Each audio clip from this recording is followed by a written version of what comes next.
প্রধানমন্ত্রী আপনার বাবাকে যখন হত্যা করেছিল আপনি কেন দেশে আসেন না? সেই টাকা সেই ব্যাংকে ট্রান্সফার করছিলেন, ওই ব্যাংকও খেয়ে ফেলাইছে, টাকাও খেয়ে ফেলাইছে। আজকে মখা আলমগীরে ধরেন না কেন? পরনে যদি কাপড় রাখতে চান এবং আপনার ধর্মকর্ম যদি ঠিক মতো করতে চান, আওয়ামী লীগকে ক্ষমতা থেকে নামানো ছাড়া কোনো বিকল্প নাই। বাংলাদেশ ব্যাংকের সাংবাদিকদের ঢুকতে দেন না। কেন ঢুকতে দেন না? ওইখানে গেলে বাংলাদেশ ব্যাংক থেকে কি কি পাচার করছেন সব খবর তারা জানা যাবে। এই যে আমার বামে আছে মহানগরের সদস্য সচিব রফিকুল আলম মজনু, 1 বছরের মতো তাকে কারাগারে রেখেছিলেন। মজনু কি ভয় পাইছে? এই যে আমার ডান দিকে আছে মজনুর বর্তমানে ঢাকা মহানগরের ভারপ্রাপ্ত সদস্য সচিবের দায়িত্ব দিয়েছিলাম এই তানভীর আহমেদ রবিনকে, তাকেও জেলখানায় নিয়েছিলেন। তানভীর কি ভয় পাইছে? আমাদের সকল নেতা, কতজনের কথা বলবো, সবাইকে জেলে নিয়েছেন। আমরা জেল ভয় পাই না। আমি বক্তব্য দেব না, শুধু এটাই বলতে চাই, আমাদের মা, আজকে মা দিবস, আপনারা জানেন আগামী 2 দিন পরে সারা বিশ্বে মা দিবস। আমার মাকে আজকে জেলে রেখেছেন। তার কি অপরাধ? 2 কোটি টাকা বিদেশ থেকে তাও চ্যারিটি ফান্ডে আসছিল, সেই টাকা এখন 6 কোটি টাকার উপর হয়েছে, ব্যাংকে জমা আছে। সেই মামলা সাজায়া তারে জেলে দিচ্ছেন, তারা এখন পর্যন্ত চিকিৎসার সুযোগ দেন না। আজকে পুলিশদেরকে বলবো, বিচার বিভাগকে বলবো, আপনাদের আওয়ামী লীগের নেতা, সাবেক মন্ত্রী, এই পুলিশের সাবেক মন্ত্রী, স্বরাষ্ট্রমন্ত্রী মখা আলমগীর একটা ব্যাংক নিছিল শেখ হাসিনার থেকে। ওই ব্যাংকে আমাদের এই পরিবেশের উপরে যে বাইরের থেকে টাকা আসে, সেই টাকা সেই ব্যাংকে ট্রান্সফার করছিলেন। ওই ব্যাংকও খেয়ে ফেলাইছে, টাকাও খেয়ে ফেলাইছে। আজকে মখা আলমগীরে ধরেন না কেন? বলেন আইনের শাসন আছে, মখা আলমগীরে ধরেন না কেন?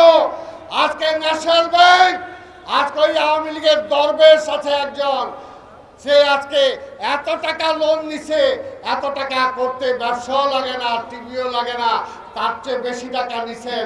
আজকে তাকে কেন ধরেন না?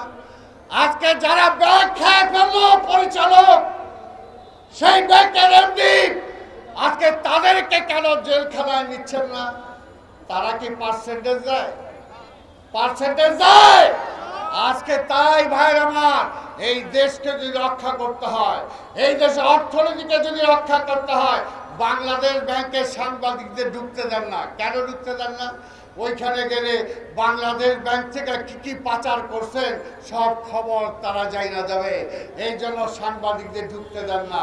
তাই ভাইয়ের আমার, আমি আর বক্তব্য দীর্ঘায়িত না করে আপনাদেরকে বলবো, এই দেশকে যদি বাঁচাতে চান, এই যে রিকশাওয়ালা ভাইরা আছেন, গরিব মানুষরা আছেন, ছোট ছোট ব্যবসায়ীরা আছেন, নিজেরা বেঁচে থাকতে হইলে পেটে যদি ভাত দিতে চান, পরনে যদি কাপড় রাখতে চান এবং আপনার ধর্মকর্ম যদি ঠিক মতো করতে চান, আওয়ামী লীগকে ক্ষমতা থেকে নামানো ছাড়া কোনো বিকল্প নাই।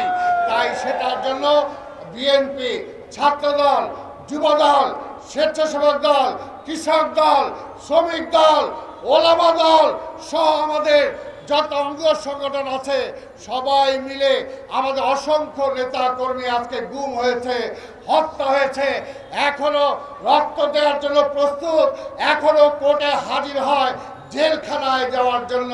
তাই বিএনপি আপনাদের সাথে আছে। আসুন জনগণকে বলি, সবাই একসাথে নেমে আসেন, এই জুলুমবাজ সরকারের হাত থেকে এই দেশটাকে রক্ষা করি, গণতন্ত্রটাকে রক্ষা করি, ভোটের অধিকার রক্ষা করি। সেই আন্দোলনে নেতৃত্ব দিচ্ছে আমাদের নেতা, বিএনপির আজকের ভারপ্রাপ্ত চেয়ারম্যান দেশনায়ক তারেক রহমান। তাই তারেক রহমানকেও তারা আজকে মেরে ফেলতে চায়। বলে আসো না কেন, দেশে আসো। আজকে বলতে চাই, এর আগেও বলেছি, আজকের প্রধানমন্ত্রী আপনার বাবাকে যখন হত্যা করেছিল আপনি কেন দেশে আসেন না? আপনার তো পাসপোর্ট ছিল, আপনার তো পাসপোর্ট ছিল, আপনি আপনি কেন দেশে আসেন নাই? তারেক রহমানের তো পাসপোর্টটাও কাইরা দিচ্ছেন, কাজে ওই সমস্ত কথা বললেন না। তারেক রহমানের দলের নেতা তারেক রহমানের নেতৃত্বে আন্দোলন হচ্ছে, ইনশাআল্লাহ তারেক রহমানের নেতৃত্বে আন্দোলনের মধ্য দিয়েই এই শেখ হাসিনাকে আমরা উৎখাত করব।